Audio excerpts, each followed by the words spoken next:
The Murders in the Rue Morgue, Part 1. Paris! In Paris it was in the summer of 1840. There I first met that strange and interesting young fellow, Auguste Dupin. Dupin was the last member of a well-known family, a family which had once been rich and famous. He himself, however, was far from rich. He cared little about money. He had enough to buy the most necessary things of life and a few books. He did not trouble himself about the rest. Just books. With books, he was happy. We first met when we were both trying to find the same book.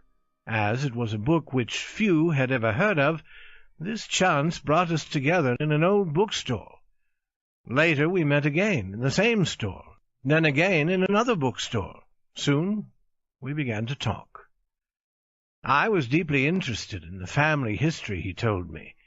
I was surprised, too, at how much and how widely he had read. More important, the force of his busy mind was like a bright light in my soul. I felt that the friendship of such a man would be, for me, riches without price. I therefore told him of my feelings toward him, and he agreed to come live with me. He would have, I thought, the joy of using my many fine books, and I would have the pleasure of having someone with me, for I was not happy alone.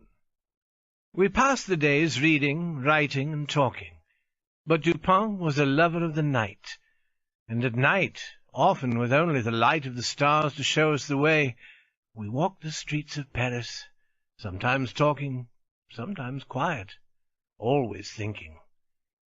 I soon noticed a special reasoning power he had, an unusual reasoning power. Using it gave him great pleasure. He told me once, with a soft and quiet laugh, that most men have windows over their hearts. Through these he could see into their souls. Then he surprised me by telling what he knew about my own soul, and I found that he knew things about me that I had thought only I could possibly know. His manner at these moments was cold and distant. His eyes looked empty and far away, and his voice became high and nervous. At such times it seemed to me that I saw not just Dupin, but two Dupins, one who coldly put things together, and another who just as coldly took them apart. One night we were walking down one of Paris's long and dirty streets. Both of us were busy with our thoughts. Neither had spoken for perhaps 15 minutes. It seemed as if we had each forgotten that the other was there at his side. I soon learned that Dupin had not forgotten me, however.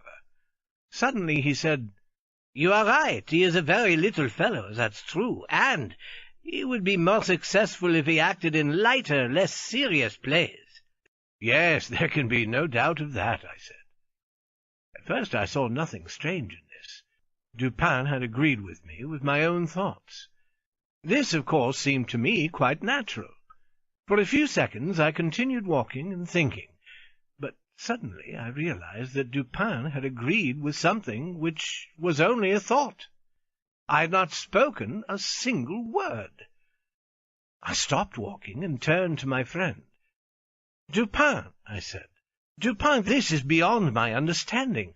How could you know that I was thinking of—" Here I stopped in order to test him and learn if he really did know my unspoken thoughts. "How did I know you were thinking of Chantilly? Why did you stop?" "You were thinking that Chantilly is too small for the plays in which he acts." "That is indeed what I was thinking. But tell me, in heaven's name, the method, if method there is, by which you have been able to see into my soul in this matter." "It was the fruit-seller." "Fruit-seller? I know no fruit-seller." "I mean the man who ran into you as we entered this street. It may have been 10 or 15 minutes ago, perhaps less." Yes, that's true. I remember now, a fruit-seller carrying a large basket of apples on his head, almost threw me down.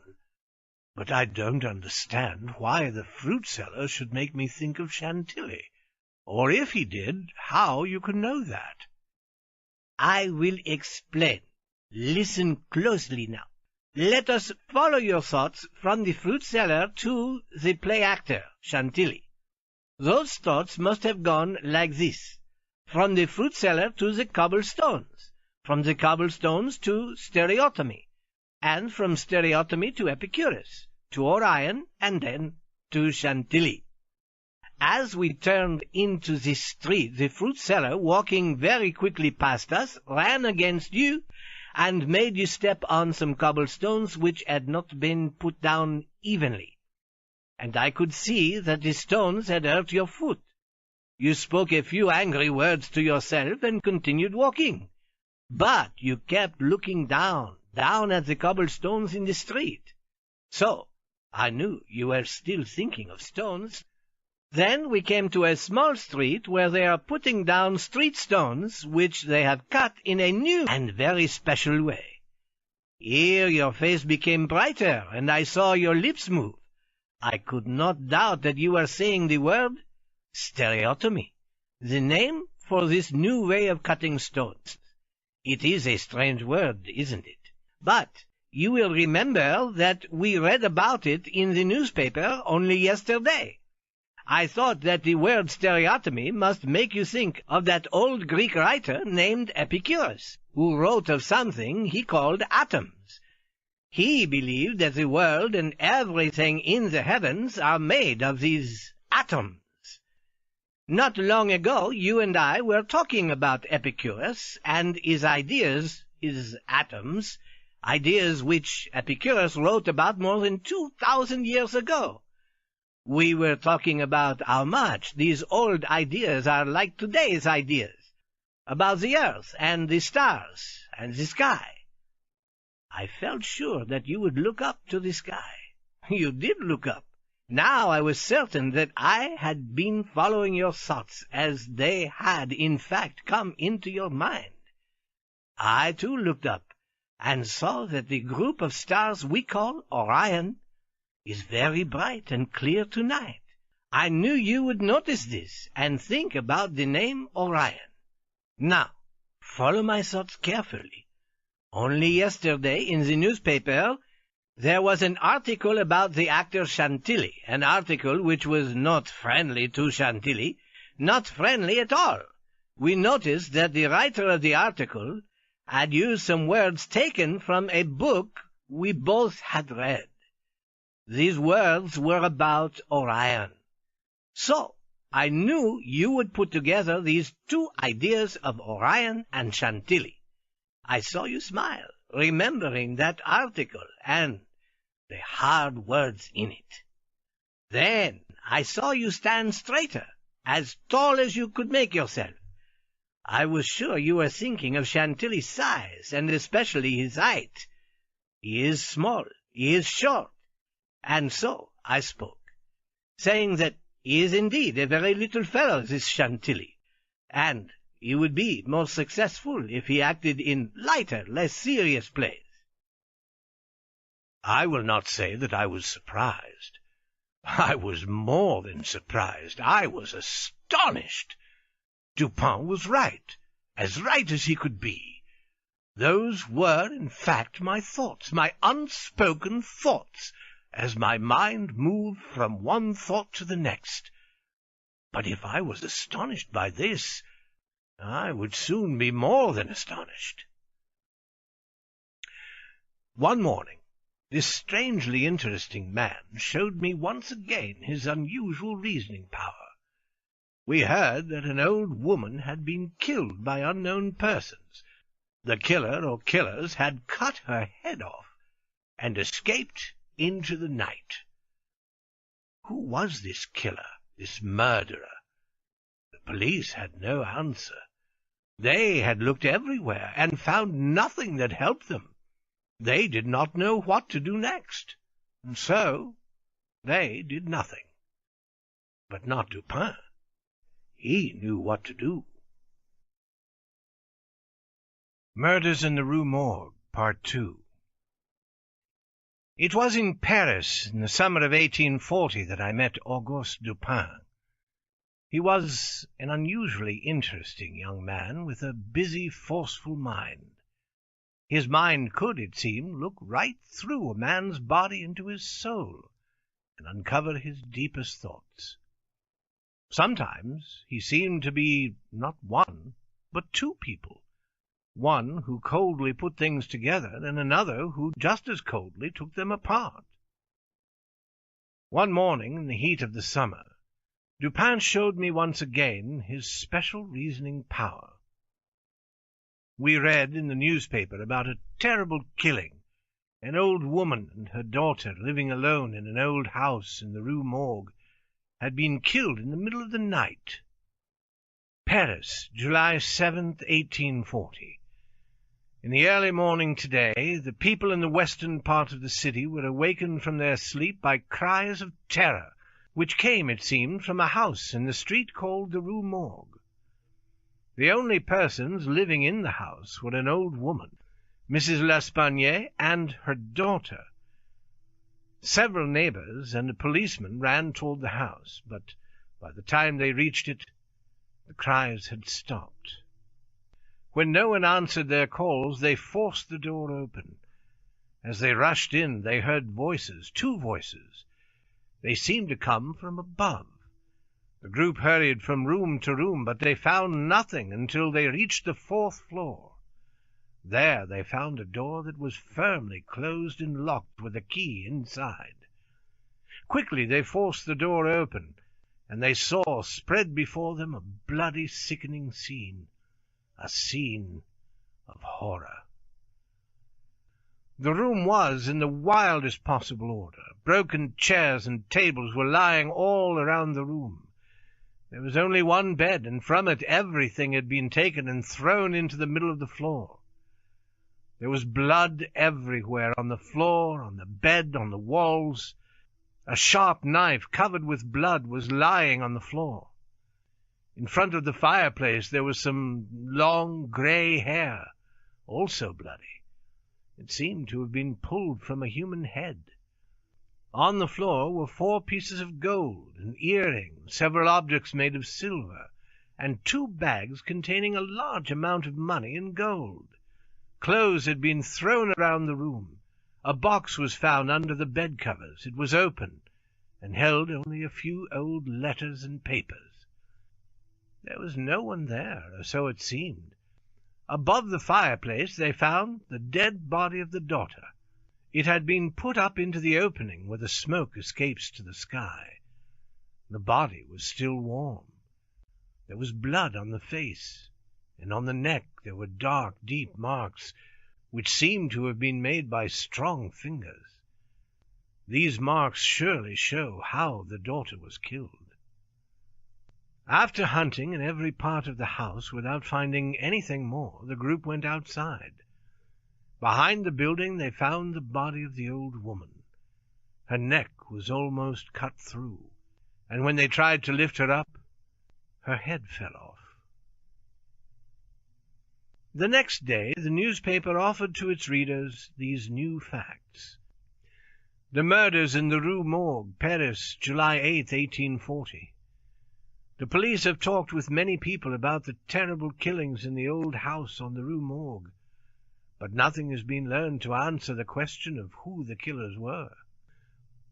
Pauline Dubourg, a washerwoman, says she has known both of the dead women for more than 3 years, and has washed their clothes during that period. The old lady and her daughter seemed to love each other dearly. They always paid her well. She did not know where their money came from, she said. She never met anyone in the house. Only the 2 women lived on the 4th floor. Pierre Moreau, a shopkeeper, says Mrs. L'Espanaye had bought food at his shop for nearly 4 years. She owned the house and had lived in it for more than 6 years. People said they had money. He never saw anyone enter the door except the old lady and her daughter, and a doctor 8 or 10 times perhaps. Many other persons, neighbors, said the same thing. Almost no one ever went into the house, and Mrs. L'Espanaye and her daughter were not often seen. Jules Mignon, a banker, says that Mrs. L'Espanaye had put money in his bank, beginning 8 years before. 3 days before her death she took out of the bank a large amount of money in gold. A man from the bank carried it for her to her house. Isidore Mousset, a policeman, says that he was with the group that first entered the house. While he was going up the stairs he heard 2 voices, one low and soft, and one hard, high, and very strange.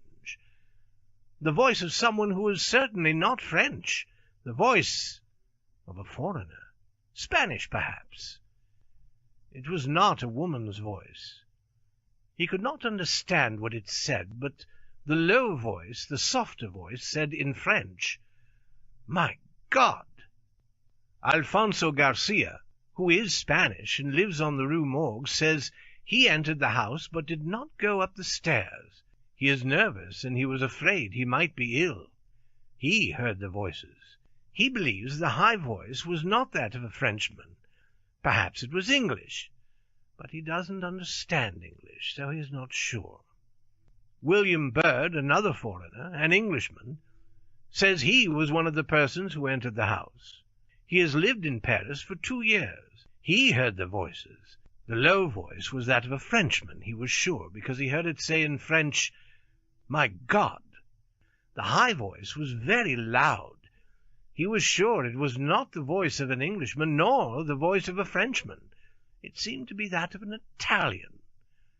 It might have been a woman's voice. He does not understand Italian. Mr. Alberto Montani, an Italian, was passing the house at the time of the cries. He says they lasted for about 2 minutes. There were screams, long and loud, terrible, fearful sounds. Montani, who speaks Spanish but not French, says that he also heard 2 voices. He thought both voices were French, but he could not understand any of the words spoken. The persons who first entered the house all agree that the door of the room where the daughter's body was found was locked on the inside. When they reached the door, everything was quiet. When they forced the door open, they saw no one. The windows were closed and firmly locked on the inside. There were no steps that someone could have gone down while they were going up. They say that the openings over the fireplace are too small for anyone to have escaped through them. It took 4 or 5 people to pull the daughter's body out of the opening over the fireplace. A careful search was made through the whole house. It was 4 or 5 minutes from the time they heard the voices to the moment they forced open the door of the room. Paul Dumas, a doctor, says that he was called to see the bodies soon after they were found. They were in a horrible condition, badly marked and broken. Such results could not have come from a woman's hands, only from those of a very powerful man. The daughter had been killed by strong hands around her neck. The police have learned nothing more than this. A killing as strange as this has never before happened in Paris. The police do not know where to begin to look for the answer. When we had finished reading the newspaper's account of the murders, neither Dupin nor myself said anything for a while. But I could see in his eyes that cold, empty look which told me that his mind was working busily. When he asked me what I thought of all this, I could only agree with all Paris. I told him I considered it a very difficult problem, a mystery, to which it was not possible to find an answer. "No, no," said Dupin. "No, I think you are wrong. A mystery it is, yes. But there must be an answer. Let us go to the house and see what we can see. There must be an answer. There must." The Murders in the Rue Morgue, Part 3. It was in Paris that I met Auguste Dupin. He was an unusually interesting young man, with a busy, forceful mind. This mind could, it seemed, look right through a man's body into his deepest soul. One hot summer morning we read in the newspapers about a terrible killing.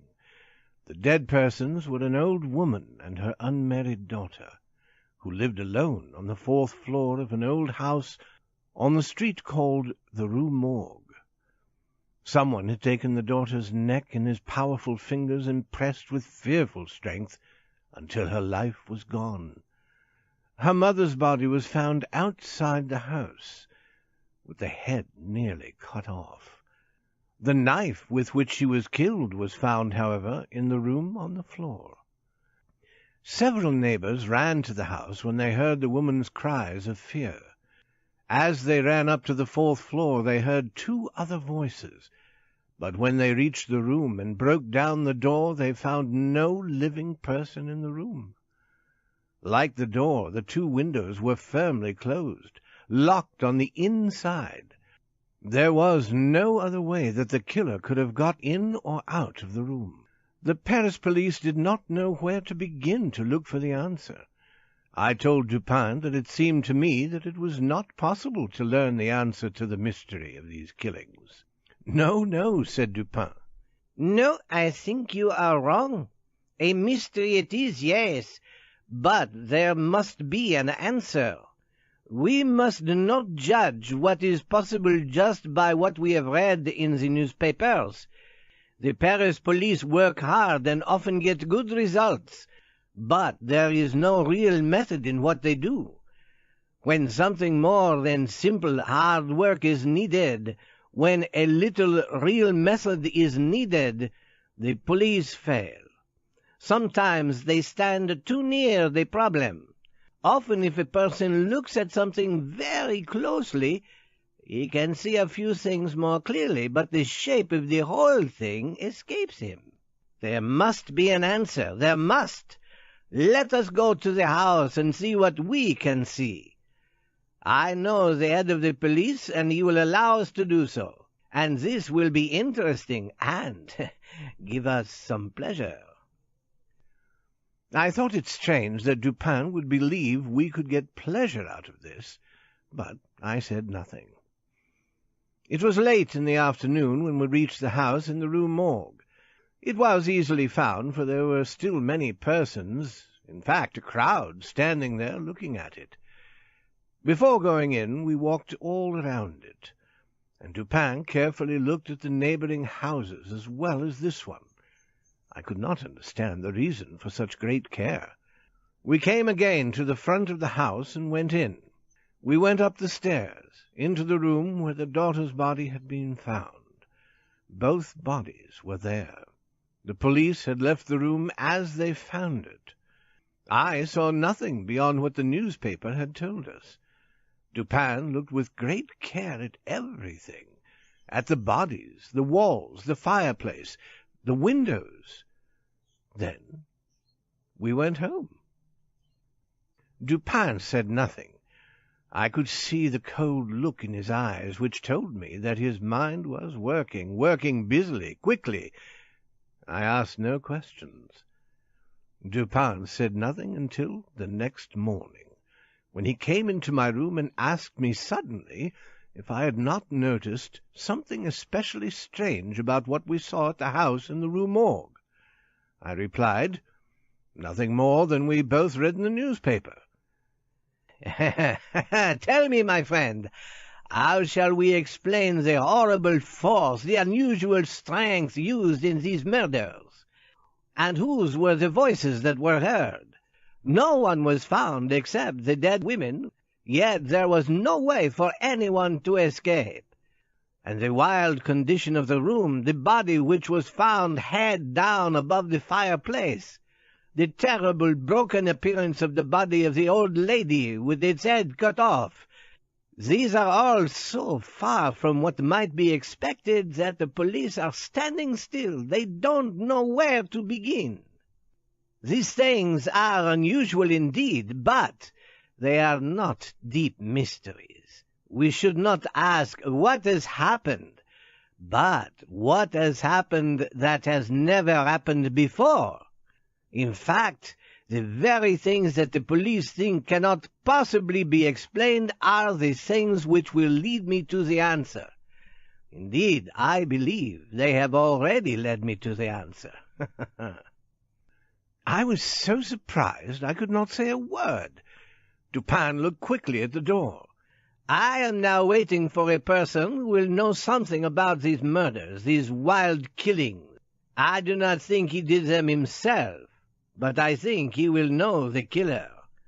I hope I am right about this. If I am, then I expect to find the whole answer today. I expect the man here in this room at any moment. It is true that he may not come, but he probably will. Well, who is this person? How did you find him? I'll tell you. While we wait for this man, we do not know, for I have never met him. While we wait, I will tell you how my thoughts went. Dupin began to talk, but it did not seem that he was trying to explain to me what he had thought. It seemed that he was talking to himself. He looked not at me, but at the wall. It has been fully proved that the voices heard by the neighbors were not the voices of the women who were killed. Someone else was in the room. It is therefore certain that the old woman did not first kill her daughter and then kill herself. She would not have been strong enough to put her daughter's body where it was found. And the manner of the old lady's death shows that she could not have caused it herself. A person can kill himself with a knife, yes, but he surely cannot cut his own head almost off, then drop the knife on the floor and jump out the window. It was murder, then, done by some third person or persons. And the voices heard were the voices of these persons. Let us now think carefully about the things people said about those voices. Did you notice anything especially strange in what was told about them? Well, yes. Everybody agreed that the low voice was the voice of a Frenchman, but they could not agree about the high voice. Ah! That is what they said, yes. But that was not what was so strange about what they said. You say you have noticed nothing that makes their stories very different from what might have been expected. Yet there was something. All these persons, as you say, agreed about the low voice, but not about the high, hard voice. The strange thing here is that when an Italian, an Englishman, a Spaniard, and a Frenchman tried to tell what the voice was like, each one said it sounded like the voice of a foreigner. How strangely unusual that voice really must have been. Here are 4 men from 4 big countries, and not one of them could understand what the voice said. Each one gave it a different name. Now, I know that there are other countries in the world. You will say that perhaps it was the voice of someone from one of those other lands. Russia, perhaps. But remember, not one of these people heard anything that sounded like a separate word. Here Dupin turned and looked into my eyes. This is what we have learned from the newspaper. I don't know what I have led you to think, but I believe that in this much of the story there are enough facts to lead us in the one and only direction to the right answer. What this answer is, I will not say, not yet. But I want you to keep in mind that this much was enough to tell me what I must look for when we were in the house on the Rue Morgue. And I found it.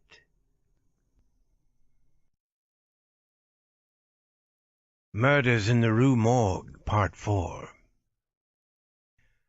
Murderers had come to the old house on the street called the Rue Morgue. Murderers had come and gone and left behind the dead bodies of an old woman and her daughter. The daughter's body was found in the bedroom on the 4th floor. The old woman was lying outside, behind the house, her head almost cut off. But the knife which killed her was up in the bedroom on the floor. The door and the windows were all firmly closed and locked.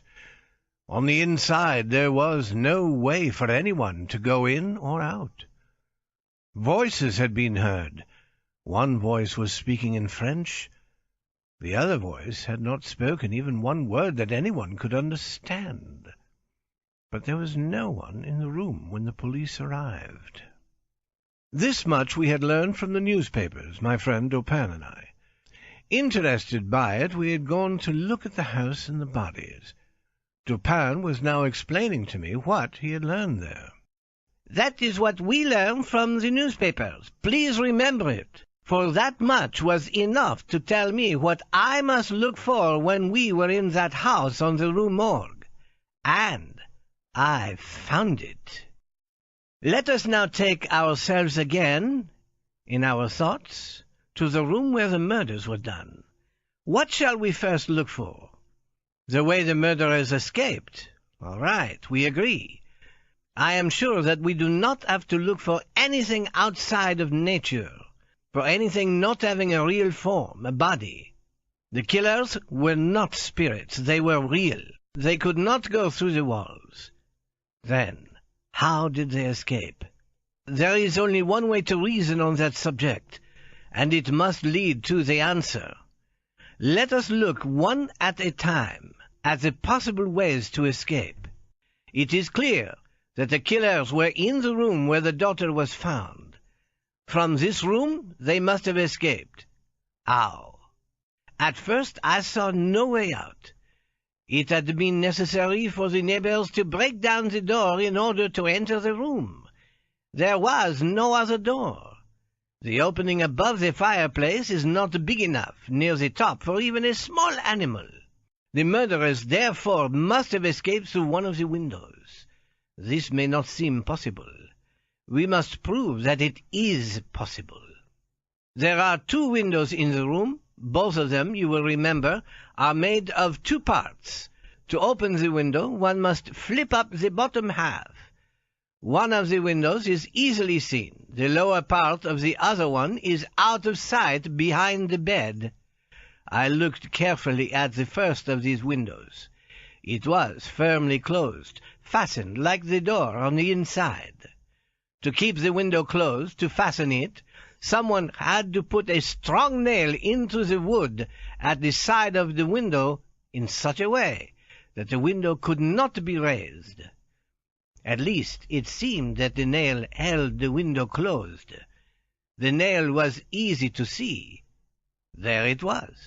And the people who discovered the killings used their greatest strength and could not raise the window. I, too, tried to raise the window and could not. I went to the second window and looked behind the bed at the lower half of the window. There was a nail here, too, which held the window closed. Without moving the bed, I tried to open this window also, and again I could not do so. I did not stop looking for an answer, however, because I knew that what did not seem possible must be proved to be possible.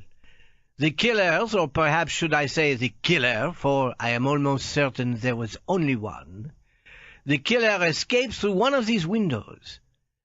Of this I felt certain. After the murderer had left the bedroom, he could have closed the window from the outside, but he could not have fastened it again on the inside. Yet anyone could see the nails which held the window tightly closed. This was the fact that stopped the police. How could the murderer put the nail back in its place? Perhaps if you pulled out the nail. Yes, that is just what I thought. 2 things seem clear. First, there had to be something wrong with the idea that the nails were holding the windows closed. I didn't know what was wrong. Something was. Second, If it was not the nails which were holding the windows closed, then something else was holding them closed, something hard to see, something hidden. I went back to the first window. With great effort I pulled out the nail. Then I again tried to raise the window. It was still firmly closed. This did not surprise me. There had to be a hidden lock, I thought, inside the window. I felt the window carefully with my fingers. Indeed, I found a button which, when I pressed it, opened an inner lock. With almost no effort, I raised the window. Now, I knew that the killer would close the window from outside, and the window would lock itself. But there was still the nail. Carefully, I put the nail back into the hole from which I had taken it. Then I pressed the button and tried to raise the window. I could not. The nail also was holding the window closed. Then the murderer could not possibly have gone out the window. He could not have gone out that window. Therefore, he must have escaped through the other window. The other window was also held closed by a nail. But I knew I must be right. Although no one else had looked carefully at the window behind the bed, I went to it and tried to see whether the two windows were in some way different. The nail in the second window looked the same as the one I had just seen. I moved the bed so I could look more closely. Yes, there was a button here too. I was so sure I was right that without touching the nail, I pressed the button and tried to raise the window. Up it went. As the window went up, it carried with it the top part of the nail, the head. When I closed the window, the head of the nail was again in its place. It looked just as it had looked before. I took the head of the nail in my fingers, and it easily came away from the window. I saw that the nail had been broken. But when I put the nail back in its place, the nail again looked whole. What seemed to be not possible, we have proved to be possible. The murderer indeed escaped through that window. I could now see in my mind what had happened. It was a hot summer night. When the murderer first arrived, he found that window open to let some of the fresh night air come in. Through the open window the murderer went in and came out again. As he came out, he closed the window, perhaps with a purpose to do so, perhaps by chance. The special lock inside the window held the window firmly closed. The nail only seemed to be holding it closed, and that which is possible looked not possible. Dupin had been talking not to me, it seemed, but to himself. His cold eyes seemed to see only what was in his own mind. Now he stopped and looked straight at me. His eyes were now hard and bright, and I understood that using his unusual reasoning power to find the answer to those bloody murders was giving Dupin great pleasure. At first I could think only of this. Then I said, "Dupin, the windows are on the 4th floor, far above the ground, even an open window." Yes, that is an interesting question. How did the murderer go from the window down to the ground? Once I was quite certain that the murderer had, in fact, gone through the window. The rest was not so hard to know. And the answer to this question told me still more about who the murderer was. When you and I first came to the house on the Rue Morgue, we walked around the house. At that time, I noted a long, thin metal pole which went from the top of the building to the ground, a lightning rod, put there to carry down to the ground a charge of electricity that might come out of the clouds during a bad summer storm. Here, I thought, is a way for someone to go up or down the wall, and then to go in or out the window. He would have to be very strong. Although certain animals could easily go up the pole, not every man could do it.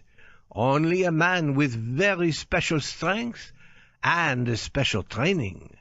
This told me more about what the murderer was like, but I still had the question. Who?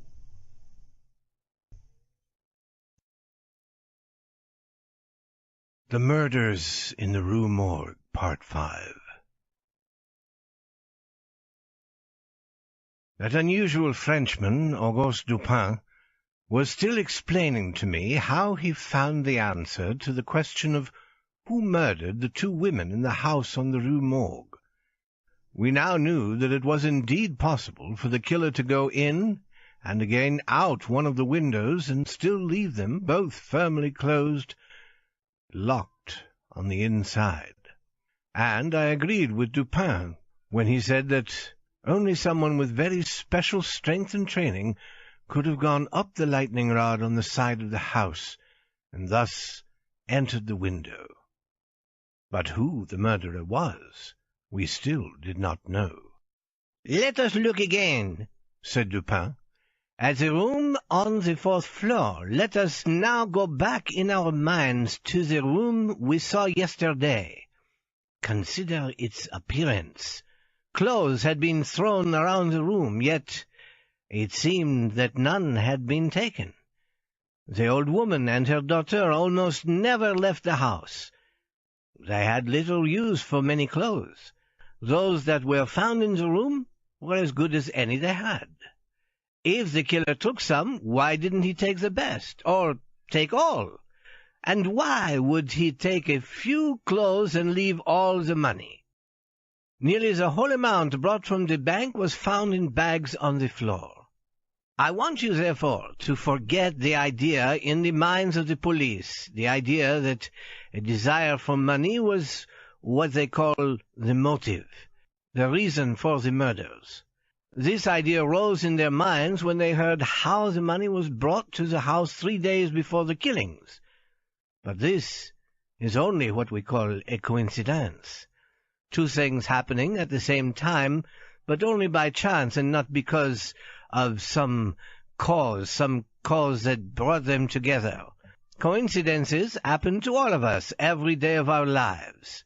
If the gold was the reason for the murders, the killer must have been quite a fool to forget and leave it there. No, I don't think the desire for money was the reason for the killings. I think that there was no reason for these killings, except perhaps fear. Now, let us look at the murders themselves.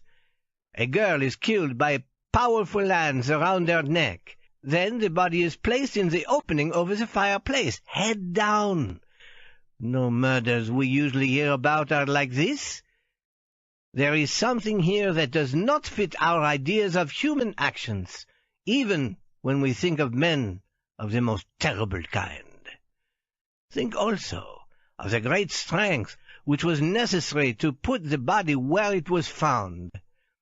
The strength of several men was needed to pull it down. There are other signs of this fearful strength. In front of the fireplace, some grey human hair was lying, thick pieces of it pulled from the head of the old woman. You saw the hair on the floor yourself, and you saw the blood and skin with it. You know, and I know, that great force is necessary to pull out even 20 or 30 hairs at one time. A much greater force was needed to pull out hundreds of hairs at one time. Also, the head of the old lady was cut almost completely from the body. Why? To kill a woman with a knife, it is not necessary to cut her head off. If now, added to all these things, we add also the condition of the room, we have put together the following ideas: strength more than human, wildness less than human, a murder without reason, horror beyond human understanding, and A voice which made no sound that men could understand. What result, then, have you come to? What have I helped you to see?" A cold feeling went up and down my back as Dupin asked me the question. "A man, someone who has lost his mind," I said. "A madman! A madman! Only a madman could have done these murders." "I think not. In some ways your idea is a good one. But madmen are from one country or another. Their cries may be terrible, but they are made of words, and some of the words can be understood. Here, look at this hair. I took it from the fingers of the old woman. The hair of a madman is not like this. Tell me what you think it is." "Dupin, this hair is not human hair."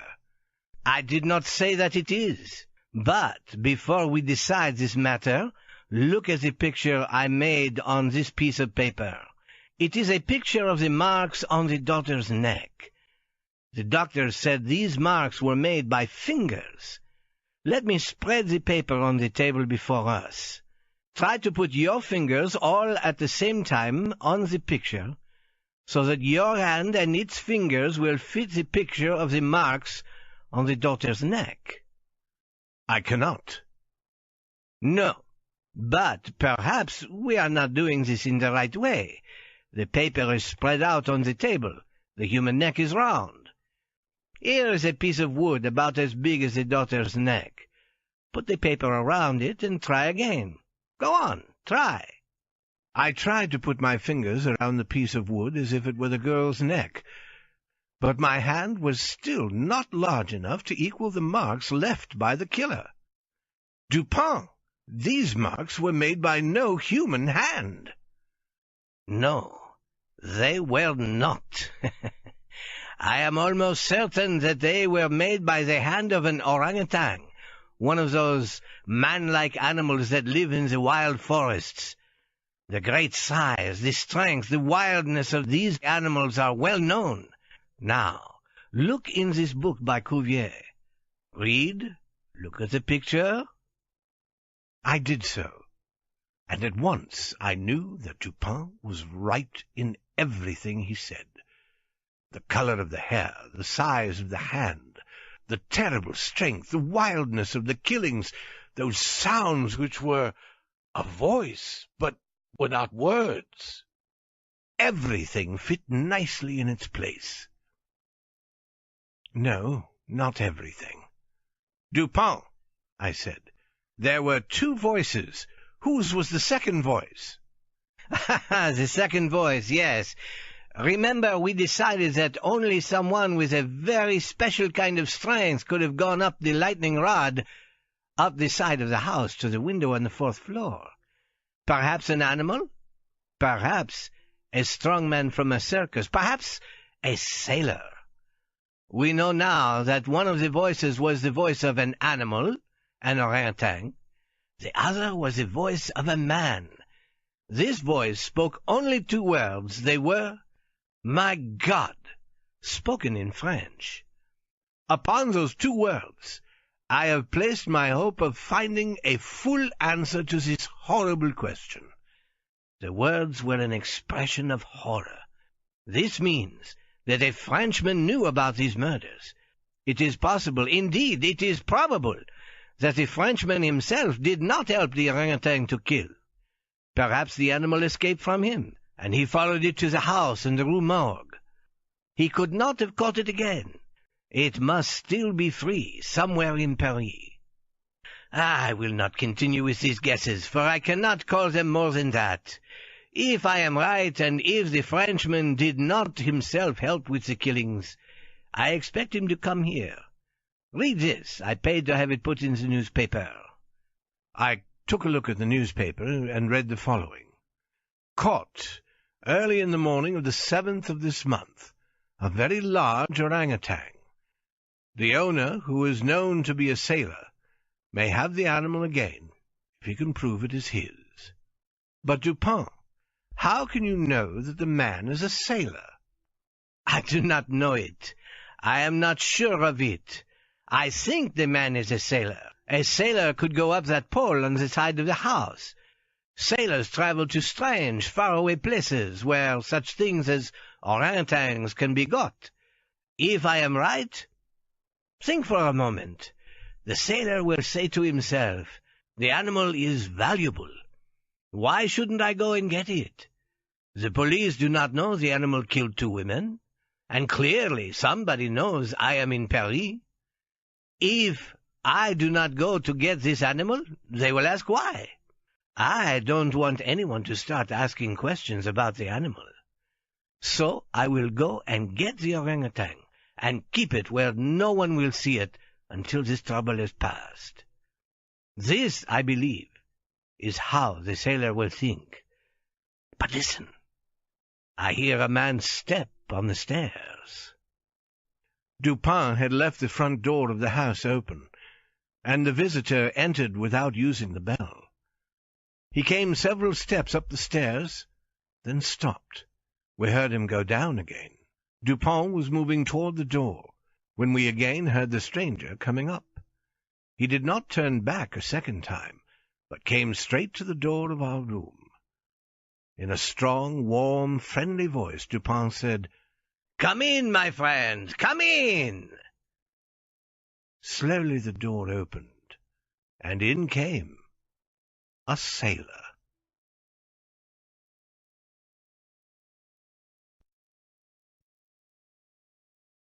The Murders in the Rue Morgue, Part 6.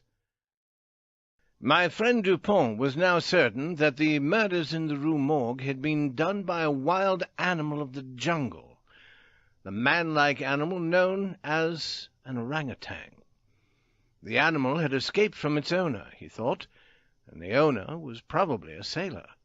He had put a notice in the newspaper that the man who owned the orangutan could have it again if he came to our house to get it.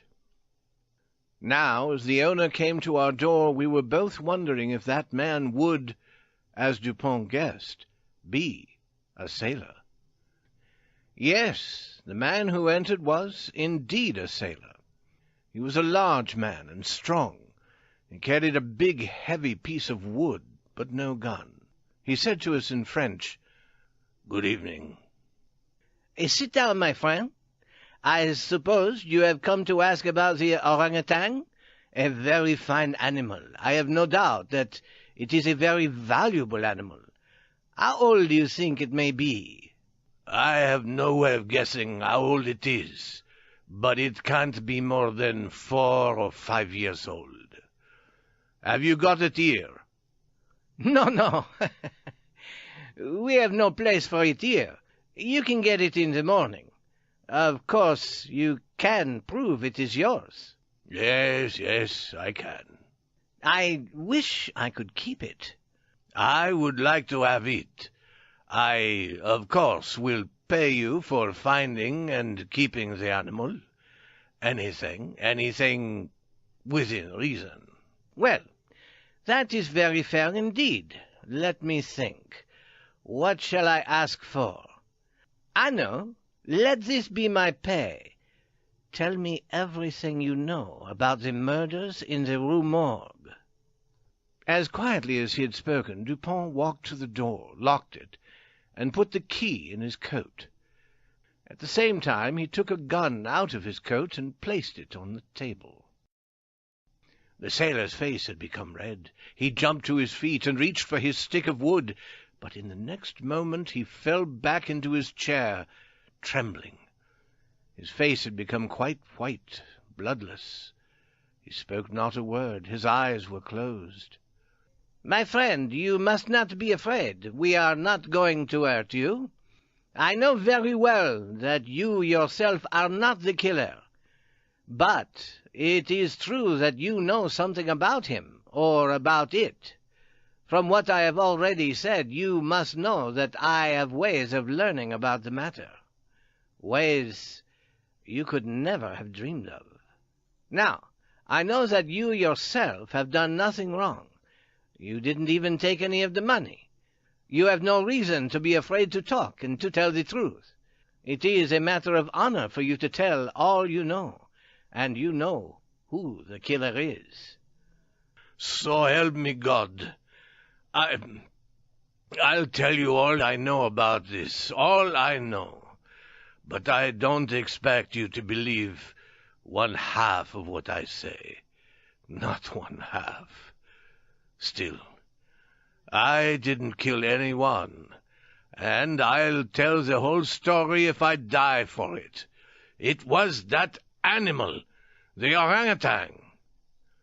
About a year ago, our ship sailed to the Far East, to the island of Borneo. I had never before seen Borneo. The forest, the jungle was thick with trees and other plants, and hot and wet and dark. But we went, a friend and I, we went into that forest for pleasure. There we saw this orangutan, a big animal, but we were two, and we caught it. We took it with us on the ship. Soon, however, my friend died, and the animal was mine. But it was very strong and caused a lot of trouble. In the end, I brought it back to Paris with me. I kept it in my house, in my own house, carefully locked up, so the neighbors would not know about it. The animal had cut one foot badly while on the ship. I thought that as soon as it got well, I would sell it. I was certain it was of great value, and it was so much trouble to keep. I wanted to sell it soon. The night of the murders, very late, I came home and found the animal in my bedroom. It had got free, I don't know how. It held a knife in its hands and was playing with it. I was afraid. I didn't know what to do.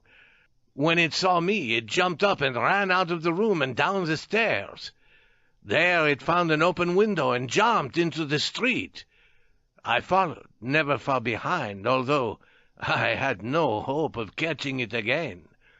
The animal with the knife still in its hand stopped often to look back at me. But before I could come near enough to even try to catch it, the animal always started to run again. It seemed to be playing with me. It was nearly morning, but the streets were still dark and quiet. We passed the back of a house in Rue Morgue. The animal looked up and saw a light in the open window of a room high above. It was the only lighted window in sight. The animal saw the metal pole, went up it easily and quickly, and jumped into the room. All this didn't take a minute. I didn't know what to do. I didn't know what I could do. I followed the animal. I, too, went up the pole. As I am a sailor, it was easy for me. But the open window was far from the pole, and I was afraid to try to jump. I could see into the room, however, through the other window, which was closed. The two women were sitting there with their backs to the windows. Who can guess why they were not sleeping at that hour of the night? A box was in the middle of the floor. The papers which had been in the box were lying around on the floor. The women seemed to be studying some of these. They did not see the animal, which was just standing there, watching, the knife still in one hand. But the old woman heard it, and turned her head and saw the animal there, knife in hand, and then I heard the first of those terrible cries. When the animal heard the old woman's cry, it caught her by the hair and slowly moved the knife before her face. The daughter, filled with terror, fell to the floor and remained there without moving, her eyes closed. The old woman continued to cry for help, screaming with fear. I think the animal now was as afraid as the old woman was. With terrible force, it pulled out a handful of hair. And when the woman, covered with blood, tried to run from it, the animal caught her again by the hair, and with one move of its arm it nearly cut her head from her body. Throwing down the body, the animal turned and saw that the daughter was moving, watching it with horror.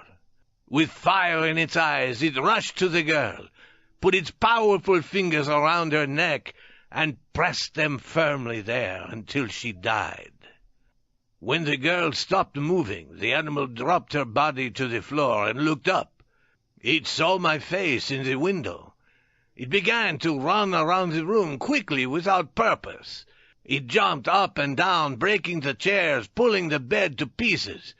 Suddenly it stopped and took the body of the daughter, and as if to hide it, with terrible strength it put the body up above the fireplace where it was found. It threw the old woman out the window. All this time I was hanging from the pole, filled with horror. It seemed I had lost the power to move. But when I saw the animal coming toward the window with the old woman's body, my horror became fear. I went quickly down. I almost fell down the pole, and I ran. I didn't look back. I ran. Oh, my God, my God! The chief of police was not happy that the answer to the mystery of the killings had been found by someone who was not a policeman. He said that people should keep to their own business. "Let him talk," said Dupin. "Let him talk, he'll feel better for it. And he's a good fellow, but he makes things less simple than they really are. Still, people call him skillful and even wise. I think